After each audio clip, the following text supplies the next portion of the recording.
মাইজভান্ডার শরীফ এমন একটা দরবার, ঠেলাঠেলি করে কোনো লাভ হবে না।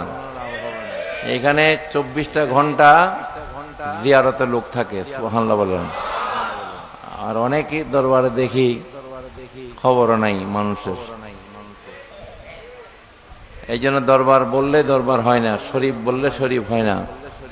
শরীফ 5টা শরীফ, একটা মক্কা শরীফ, মদিনা শরীফ, বাগদাদ শরীফ, আজমির শরীফ, মাইজভান্ডার শরীফ। জোর করে শরীফ লাগাইলে শরীফ হয় না।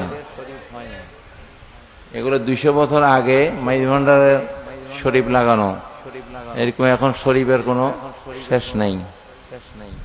এই দরবারে শর্ষিনা, ফুরফুরা থেকে শুরু করে জৈনপুরি থেকে শুরু করে বাংলাদেশে যারা এই তরিকতের ইসলামের প্রচার করেছে, সত্যিকার ভাবে যারা খেদমতে ছিল, এরকম আটরশি বলেন, চন্দ্রপাড়া, প্রত্যেকটা দরবারের শেখরা, শর্ষিনা, ওনারা এই দরবারে এসেছেন আদবের সাথে এবং এই দরবার থেকে ফয়িজাত নিয়েছেন।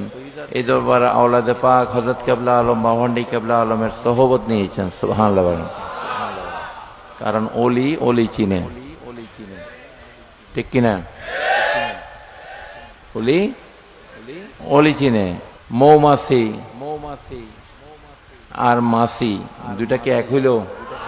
দুইটার ফাঁকনা আছে, এর লেগে দোনোটাকে একই, নিয়ত একই, স্বভাব একই, লক্ষ্য একই, আহরণ একই। কি বলেন? মৌমাছি মধুর সংগ্রহের উদ্দেশ্যে বাগানে বাগানে ঘুরে ফুলের মধ্যে, ঠিক কিনা?